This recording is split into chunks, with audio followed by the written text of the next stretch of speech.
ओम शांति।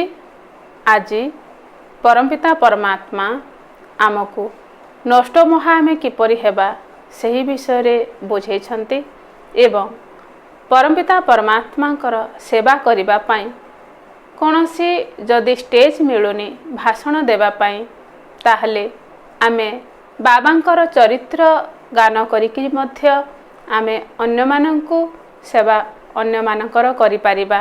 जेमिति दादी दीदी माने से माने होउछन्ति अनुभवी माने जोठिके भी जाउछन्ति सेठिकु बाबांकर केमति से माने अंग संग्र अनुभव करिथिले ताहा जदि भी कहिले सेटा बहुत बड़ सेवा। आज बाबा हमकु वरदान रो विषय रे कहउछन्ति वरदान को केनते आमे वृद्धि करिबा। वरदान जो दुनिया रे दियंती समस्ते आयुष्मान भव। आयुष्मान भवर अर्थ या नुहे जे शारीरिक हिसाब रे आमे भाबु थाए अधिक समय बंचिबा, किंतु बाबा कहउछन्ति जे पिला माने तुमे परमात्मांकर हाथ साथ केबे भी छाड़िबो नाही। प्रथमरु शेष पर्यंत तुमे बाबांकर ही रहिबो। एमिति भी नुहे जे केतेबेले नाराज हे जीवो तो से जीवन नुहे। जदि आमे बंची थाउ मध्य किंतु जदि बीमार रे पड़ी कि बंचीचु ताहले भी किछि लाभ नाही। आमे समस्ते परमात्मांकर हे केमिति सब बेले रही परिबा से विषय बाबा बतौछन्ति एवं पुत्रवान भव। दुनिया रे स्थूल पुत्र रो आशा रखि थांती। 2-4 जन पुत्र रो जेतेबेले माता पिता होउछन्ति सेही कथा नुहे।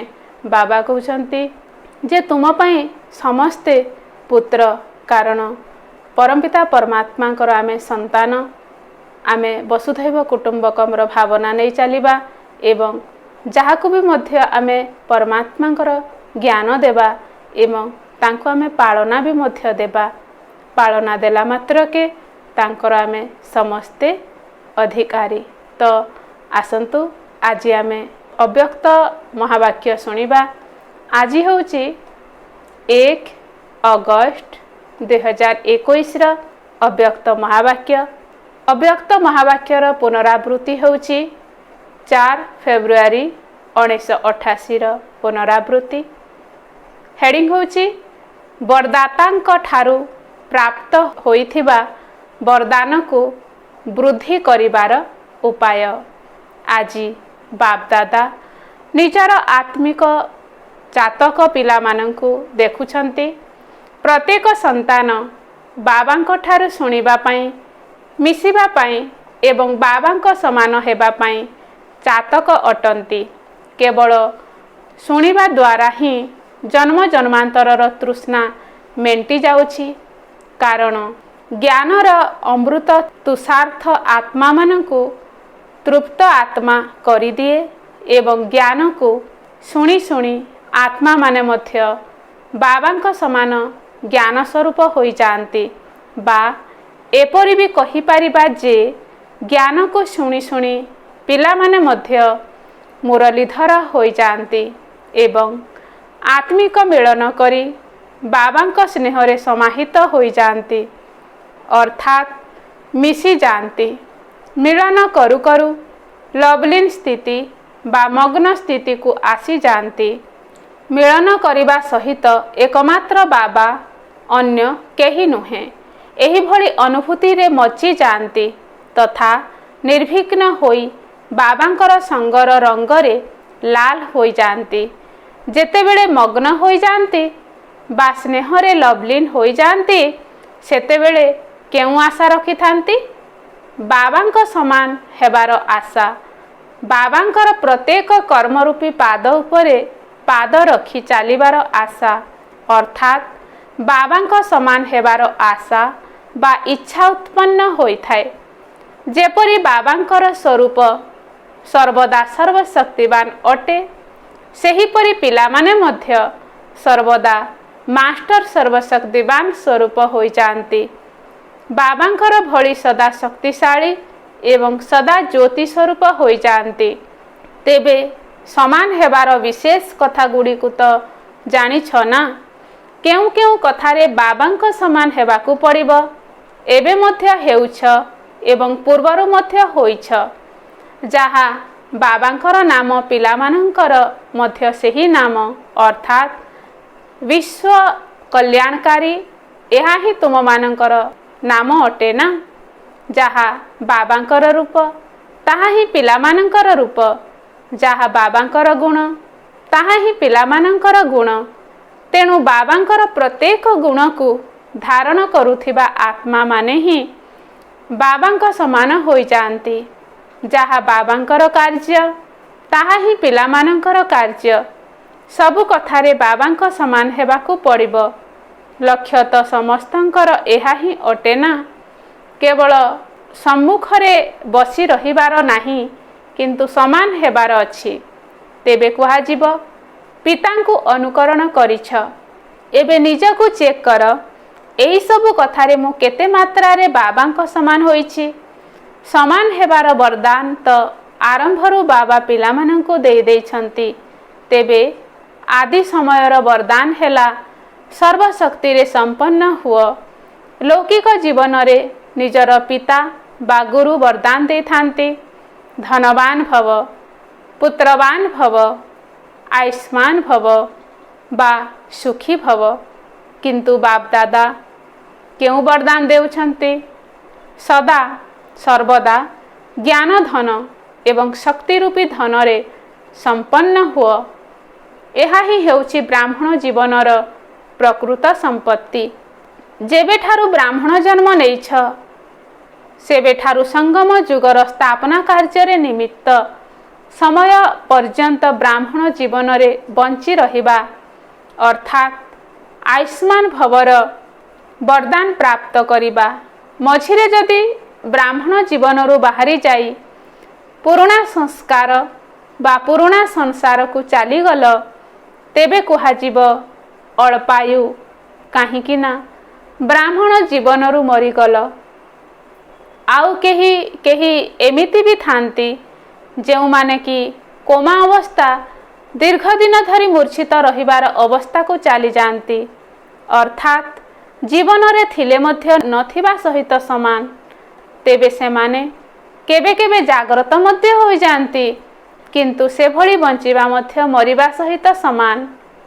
ତେବେ ଦୀର୍ଘାୟୁ ଭବ ବା ଆୟୁଷ୍ମାନ ଭବର ଅର୍ଥ ହେଲା ଆରମ୍ଭରୁ ଶେଷ ପର୍ଯ୍ୟନ୍ତ ବ୍ରାହ୍ମଣ ଜୀବନର ବା ଶ୍ରେଷ୍ଠ ଦିବ୍ୟ ଜୀବନର ସର୍ବପ୍ରାପ୍ତିର ସହିତ ବଞ୍ଚିବା ଏବଂ ଦୀର୍ଘାୟୁ ହେବା ସହିତ ନିରୋଗ ଭବର ବରଦାନ ମଧ୍ୟ ଆବଶ୍ୟକ।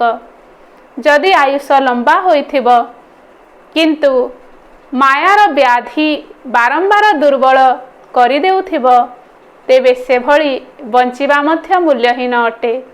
ତେଣୁ ବାରମ୍ବାର ଦ୍ୱନ୍ଦ୍ୱରେ ପଡ଼ିବା ବା ଭାଙ୍ଗି ପଡ଼ିବାର ସ୍ଥିତି ରୂପକ ବିଛଣାରେ ମଧ୍ୟ ପଡ଼ି ରହିବାର ନାହିଁ। ଯଦି କେହି ରୋଗରେ ପଡ଼ିଯାଆନ୍ତି ତେବେ ବିଛଣାରେ ପଡ଼ି ରହନ୍ତି ନା। ଏମିତି ତ ଛୋଟ ଛୋଟ ଦ୍ୱନ୍ଦ୍ୱ ଗୁଡ଼ିକୁ ଚାଲିବା ବୁଲିବା ସମୟରେ ମଧ୍ୟ ସମାପ୍ତ କରିଦେଉଛ, କିନ୍ତୁ ଯେତେବେଳେ କୌଣସି ବଡ଼ ସମସ୍ୟା ଆସିଯାଉଛି ବା ଝାମେଲାରେ ପଡ଼ିଯାଉଛ ବା ନିରାଶ ହୋଇ ଭାଙ୍ଗି ପଡ଼ୁଛ, ସେତେବେଳେ ମନର ଅବସ୍ଥା କିଭଳି ହୋଇଯାଉଛି? ଯେପରି ଶରୀର ଯେତେବେଳେ ବିଛଣାରେ ପଡ଼ିଯାଉଛି ସେତେବେଳେ ଉଠିବା ପାଇଁ ବା ଚାଲିବା ପାଇଁ, ଖାଇବା ପିଇବା ପାଇଁ ମଧ୍ୟ ମନ ହୁଏ ନାହିଁ। ଏହିପରି ଏଠାରେ ମଧ୍ୟ ଯୋଗରେ ମନ ଲାଗିବ ନାହିଁ। ଜ୍ଞାନ ଶୁଣୁଥିଲେ ମଧ୍ୟ ଧ୍ୟାନ ଦେଇ ଶୁଣିବ ନାହିଁ। ସେବା ମଧ୍ୟ ଆନ୍ତରିକତାର ସହିତ କରିବ ନାହିଁ। କେବଳ ଦେଖାଣିଆ ଭାବରେ ବା ଲୋକଲଜ୍ଜାକୁ ଭୟ କରି ସେବା କରିବ। ତେଣୁ ଏହାକୁ ସଦା ସୁସ୍ଥ ଜୀବନ କୁହାଯିବ ନାହିଁ। ତେବେ ଦୀର୍ଘାୟୁ ଭବ ବା ନିରୋଗ ଭବ ଏହାକୁ ହିଁ କୁହାଯାଏ। ଏହିପରି ପୁତ୍ରବାନ ଭବ ବା ସନ୍ତାନବାନ ଭବର ବରଦାନ ମଧ୍ୟ ରହିଛି। ତେବେ ତୁମମାନଙ୍କର ସନ୍ତାନ ଅଛନ୍ତି କି? କ'ଣ 2-4ଟି ସନ୍ତାନ ଜନ୍ମ କରିନାହଁ? ସନ୍ତାନ ଭବର ବରଦାନ ତ ମିଳିଛି ନା।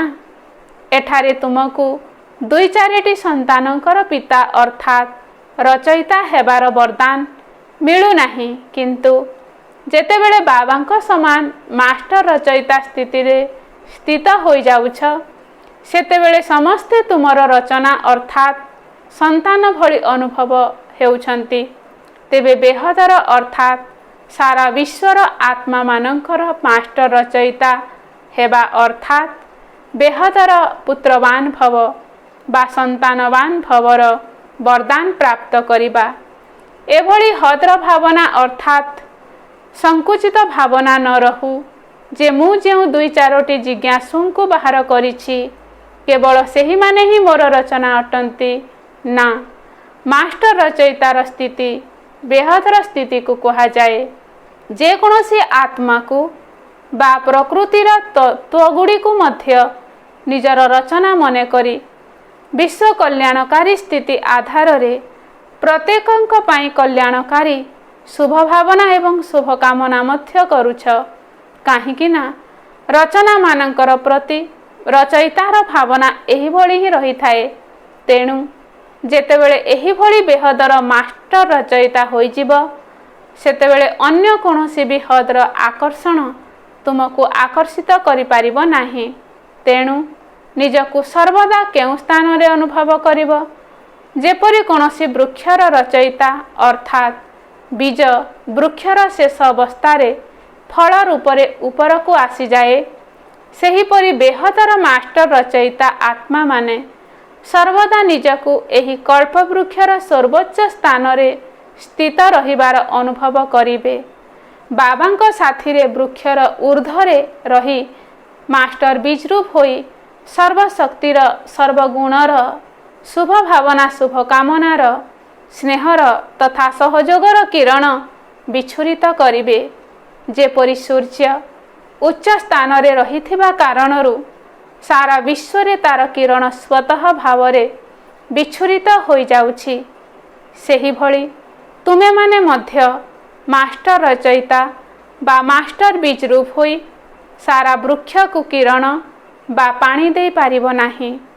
ଏବେ ବିଚାର କର, ତୁମମାନଙ୍କର ସନ୍ତାନ କେତେ ହୋଇଗଲେ? ସାରା ବିଶ୍ୱ ତୁମମାନଙ୍କର ରଚନା ହୋଇଗଲା ନା?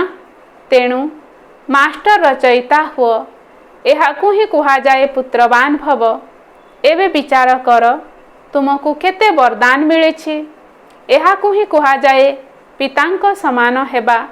ଜନ୍ମଠାରୁ ହିଁ ଏହି ସମସ୍ତ ବରଦାନ ବାବା ପ୍ରତ୍ୟେକ ବ୍ରାହ୍ମଣ ଆତ୍ମାକୁ ଦେଇଛନ୍ତି। ତେବେ ଏହି ବରଦାନ ସବୁ ମିଳିଯାଇଛି ନା? ଏବେ ମିଳିବ? ଯେତେବେଳେ କାହାକୁ କୌଣସି ବରଦାନ ମିଳିଥାଏ, ସେତେବେଳେ ତାକୁ କାର୍ଯ୍ୟରେ ଲଗାଇବାର ବିଧି ମଧ୍ୟ ଶୁଣାଇ ଦିଆଯାଇଥାଏ। ଯଦି ସେହି ବିଧିକୁ କାର୍ଯ୍ୟରେ ନ ଲଗାନ୍ତି, ତେବେ ବରଦାନର ଲାଭ ମଧ୍ୟ ପାଇପାରନ୍ତି ନାହିଁ। ତେବେ ବରଦାନ ଗୁଡ଼ିକ ତ ତୁମ ସମସ୍ତଙ୍କୁ ମିଳିଯାଇଛି, କିନ୍ତୁ ସେହି ବରଦାନ ଗୁଡ଼ିକୁ ବିଧିପୂର୍ବକ କାର୍ଯ୍ୟରେ ଲଗାଇ ବୃଦ୍ଧିକୁ ପ୍ରାପ୍ତ କରିବାର ସବୁଠାରୁ ସହଜ ଏବଂ ଶ୍ରେଷ୍ଠ ବିଧି ହେଲା ଯେପରି ସମୟ ସେହି ଅନୁସାରେ ବରଦାନ ସମୃଦ୍ଧିରେ ଆସିବା ଦରକାର, ଯାହାଦ୍ୱାରା ତୁମେମାନେ ସମର୍ଥ ହେବା ସହିତ ସିଦ୍ଧି ସ୍ୱରୂପ ମଧ୍ୟ ହୋଇଯିବ। ତେଣୁ ଯେତେ ଯେତେ ବରଦାନକୁ କାର୍ଯ୍ୟରେ ଲଗାଇ ଚାଲିବ, ସେତେ ସେତେ ତାହା ବୃଦ୍ଧିପ୍ରାପ୍ତ ହେବାକୁ ଲାଗିବ, ଅର୍ଥାତ୍ ସର୍ବଦା ବରଦାନର ଫଳ ଅନୁଭବ ହେବାକୁ ଲାଗିବ। ତୁମକୁ ମିଳିଥିବା ବରଦାନ ଗୁଡ଼ିକ ମଧ୍ୟ ଏତେ ଶ୍ରେଷ୍ଠ ଏବଂ ଏତେ ଶକ୍ତିଶାଳୀ ଅଟେ, ଯାହାକି ସେଗୁଡ଼ିକୁ କେବଳ ନିଜ ପ୍ରତି କାର୍ଯ୍ୟରେ ଲଗାଇ ଫଳ ପ୍ରାପ୍ତ କରିପାରିବ ତାହା ନୁହେଁ, କିନ୍ତୁ ଅନ୍ୟ ଆତ୍ମାମାନଙ୍କୁ ମଧ୍ୟ ବରଦାତା ବାବାଙ୍କ ଠାରୁ ବରଦାନ ପ୍ରାପ୍ତ କରିବାର ଯୋଗ୍ୟ କରିପାରିବ। ତେବେ ସଙ୍ଗମ ଯୁଗର ଏହି ବରଦାନ ଗୁଡ଼ିକ 21 ଜନ୍ମ ପର୍ଯ୍ୟନ୍ତ ଭିନ୍ନ ଭିନ୍ନ ରୂପରେ ସାଥିରେ ରହିବ। ବର୍ତ୍ତମାନ ସମୟରେ ସଙ୍ଗମ ଯୁଗରେ ବରଦାନର ରୂପ ମଧ୍ୟ ଅଲଗା, କିନ୍ତୁ ଏହି ବରଦାନ ଗୁଡ଼ିକ 21 ଜନ୍ମ ପର୍ଯ୍ୟନ୍ତ ଜୀବନ ହିସାବରେ ମଧ୍ୟ କାର୍ଯ୍ୟରେ ଲାଗିବ। ତେବେ ବରଦାତାଙ୍କୁ ଏବଂ ତାଙ୍କର ବରଦାନକୁ ପ୍ରାପ୍ତ କରିବାର ସମୟ କେବଳ ବର୍ତ୍ତମାନ ହିଁ ଅଟେ। ତେଣୁ ଏହାକୁ ଚେକ୍ କର ଯେ ମିଳିଥିବା ସମସ୍ତ ବରଦାନ ଗୁଡ଼ିକୁ କାର୍ଯ୍ୟରେ ଲଗାଇ ସହଜରେ ଆଗକୁ ବଢ଼ୁଛି ତ?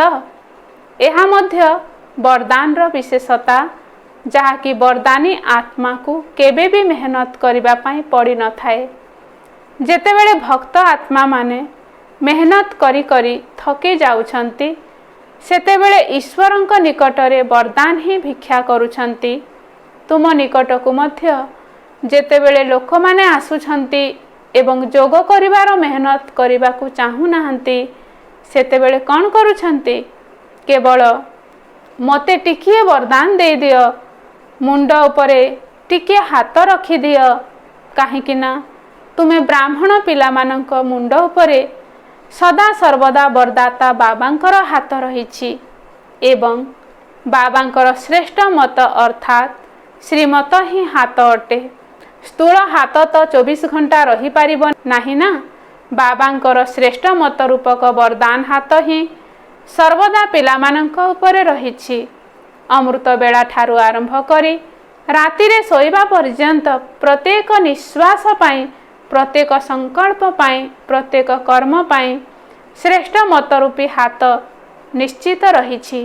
ତେଣୁ ଏହି ବରଦାନକୁ ବିଧିପୂର୍ବକ କାର୍ଯ୍ୟରେ ଲଗାଇ ଚାଲ, ତେବେ କେବେ ବି ମେହନତ କରିବା ପାଇଁ ପଡ଼ିବ ନାହିଁ। ଯେପରି ଦେବତାମାନଙ୍କ ପାଇଁ ଗାୟନ ଅଛି, ଇଚ୍ଛା ମାତ୍ରମ୍ ଅବିଦ୍ୟା। ପ୍ରକୃତରେ ଏହା ହେଉଛି ଫରିସ୍ତା ଜୀବନର ବିଶେଷତା। ଦେବତା ଜୀବନରେ ତ ଇଚ୍ଛା କରିବାର ପ୍ରଶ୍ନ ଉଠୁନାହିଁ। ବ୍ରାହ୍ମଣ ଜୀବନ ହିଁ ଫରିସ୍ତା ଜୀବନରେ ପରିବର୍ତ୍ତିତ ହୋଇଯାଇଛି, ଅର୍ଥାତ୍ କର୍ମାତୀତ ସ୍ଥିତିକୁ ପ୍ରାପ୍ତ ହୋଇଛି।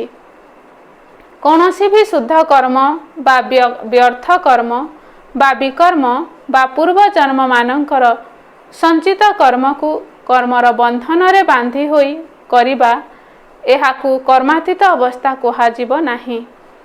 ଗୋଟିଏ ହେଲା କର୍ମର ସମ୍ବନ୍ଧ, ଆଉ ଗୋଟିଏ ହେଲା କର୍ମର ବନ୍ଧନ।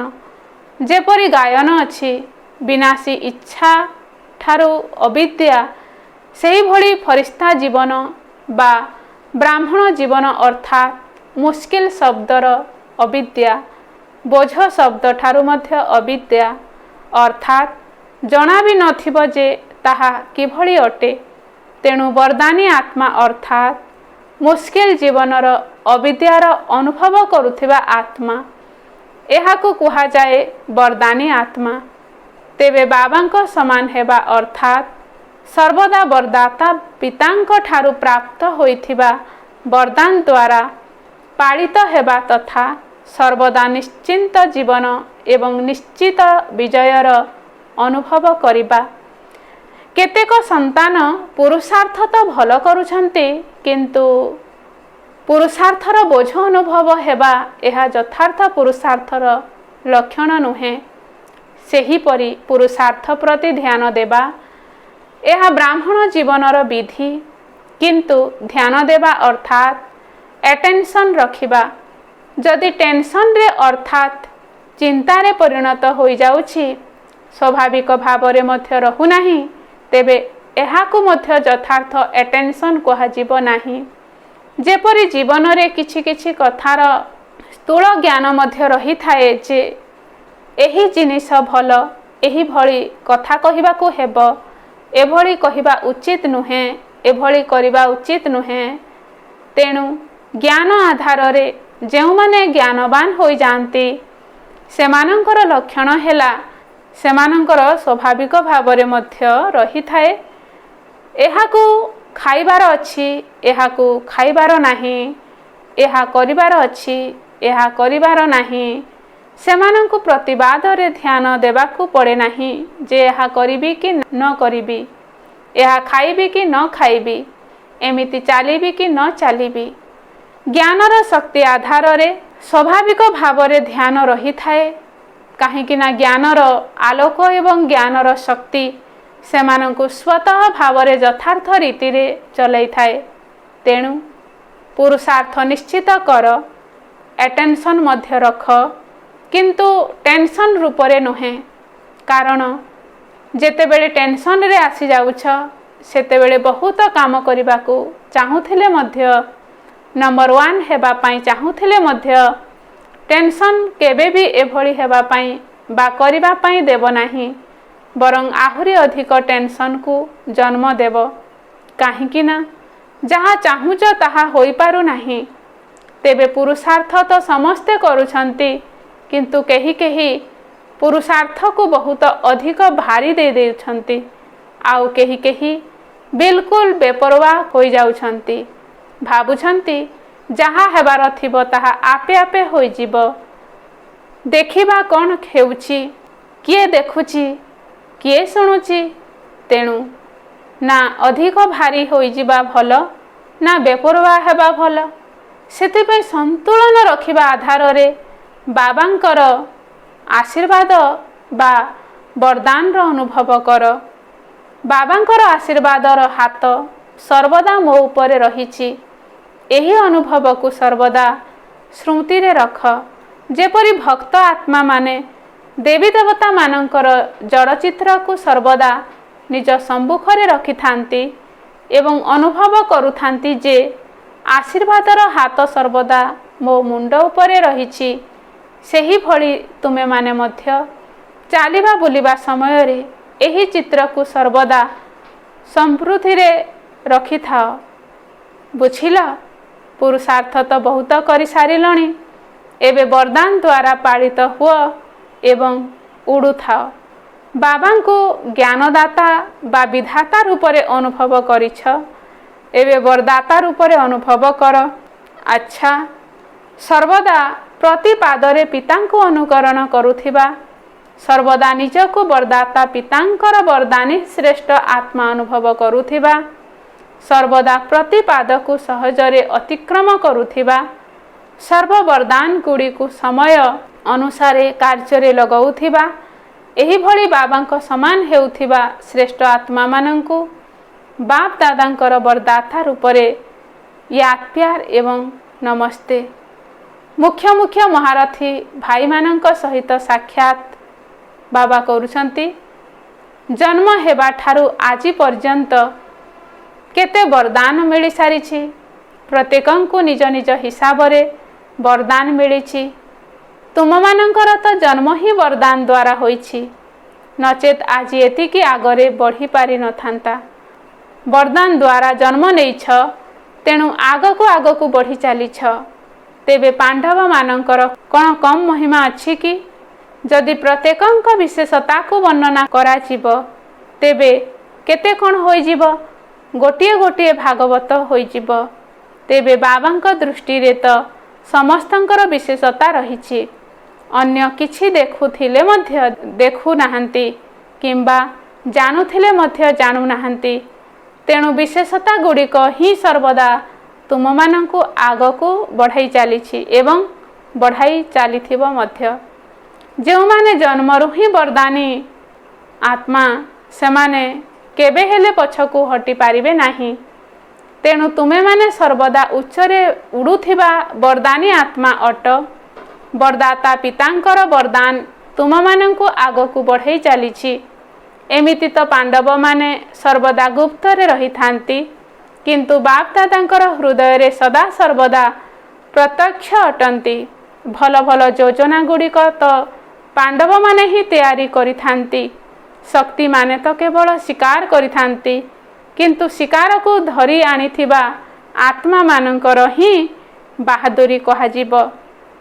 ଯଦି ଏମାନେ ଧରି ଆଣି ନଥାନ୍ତେ, ତେବେ ସେମାନେ ଶିକାର କାହାକୁ କରିଥାନ୍ତେ?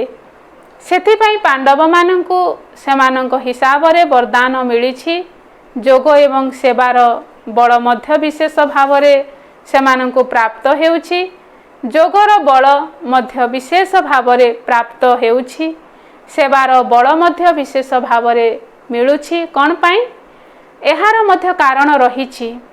କାହିଁକି ନା ଆବଶ୍ୟକତା ସମୟରେ ଯିଏ ଯେତିକି କାର୍ଯ୍ୟରେ ଲାଗିଛନ୍ତି, ତାଙ୍କୁ ସେହି ଅନୁସାରେ ବିଶେଷ ବରଦାନ ପ୍ରାପ୍ତ ହୋଇଛି। ଯେପରି ଆଦି ସମୟରେ ଯେତେବେଳେ ସ୍ଥାପନାର କାର୍ଯ୍ୟ ଚାଲିଥିଲା, ସେତେବେଳେ ତୁମେ ପାଣ୍ଡବମାନେ ଗୁପ୍ତ ରୂପରେ ଥିଲ, ପ୍ରତ୍ୟକ୍ଷ ହୋଇନଥିଲ। ଯେତେବେଳେ ଶକ୍ତିମାନେ ହିଁ ଦୃଷ୍ଟାନ୍ତ ରୂପରେ ଆଗରେ ରଖିଥିଲେ ଏବଂ ସେମାନଙ୍କୁ ଦେଖି ଅନ୍ୟମାନେ ମଧ୍ୟ ଆଗକୁ ବଢ଼ୁଥିଲେ। ତେଣୁ ସେମାନେ ଆବଶ୍ୟକତା ସମୟରେ ଦୃଷ୍ଟାନ୍ତ ହୋଇଛନ୍ତି। ସେଥିପାଇଁ जे जेतिकी आवश्यकता समय सहयोगी हो सारी, चाहे निजर जीवन द्वारा चाहे सेवा द्वारा, सेमानंकु ड्रामा अनुसार विशेष बल मध्य मिल जाउछि। सेमानंकर विशेष पुरुषार्थता निश्चित रही, पुणी भी सेमानंकु अतिरिक्त बल मिल जाउछि। अच्छा, सेवा करिबा द्वारा जेतेबेले सर्व आत्मा माने खुशी हो जाती, सेथिरु मध्य बहुत बल मिली थाए।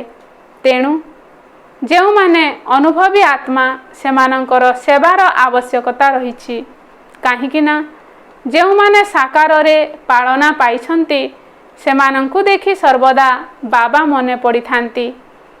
केबे भी तुमे दादी माने जदि केउ आड़कू जाउछ, सेठारे तुम मानंकु विशेष करी केउ कथा पचारंती, बाबांकर चरित्र विषय शुणाओ बा बाबांकर आउ किछि कथा शुणाओ। तेणु एहा तुम मानंकर विशेषता हैला ना, सेथिपे तुम मानंकु विशेष सेवा करिवार वरदान प्राप्त होइछि। चाहे मंच उपरे छिड़ा होई भाषण न करी पार, किंतु एहा सबुठारु बड़ भाषण। चरित्र शुणाई चरित्रवान हेबार प्रेरणा देबा एहा सबुठारु बड़ सेवा। तेणु सेवा करिबा पाई जीवाकु ही पड़िबो एवं सेवार निमित्त मध्य हेबाकु ही पड़िबो। अच्छा, आजिर वरदान हेला लौकिक दायित्व गुड़ी को अलौकिक रे परिवर्तन करी समृद्धि स्वरूप नष्ट महा हुआ। वरदान विस्तार हेला नष्ट महा हेबा पाई केवल निजर समृद्धि स्वरूप को परिवर्तन कर, कारण मोह जेतेबेले आसी थाए सेतेबेले एही स्मृति रही थाए जे मु गृहस्थी अटे, एही घर मोर, एही संबंधी माने मोर। एही सबु लौकिक दायित्व गुड़ी को अलौकिक दायित्व रे परिवर्तन करि दिय, काहीकि ना जदि अलौकिक दायित्व गुड़ी को संपादन करी चलिब ते लौकिक दायित्व गुड़िक आपे आपे पूर्ण होइजिब। किंतु जदि अलौकिक दायित्व को भूली केवल लौकिक दायित्व गुड़िक संपादन करने को चेष्टा करुछ, तेबे जान ताकू आहुरी अधिक बिगाड़ी देउछ। काहीकि ना सेही दायित्व बा कर्तव्य मोह रूपक मरच पाल्टी जाउछि। सेथिपाई निजर स्मृति स्वरूप को परिवर्तन करी नष्ट महा हुआ। आजिर स्लोगान हैला एपरी तीव्र बेगरे उड़ी चाल, जहाँकि अनेक प्रकारर कथा रूपक बादल गोटे सेकेंड रे अतिक्रम होइजिब। अच्छा, ओम शांति।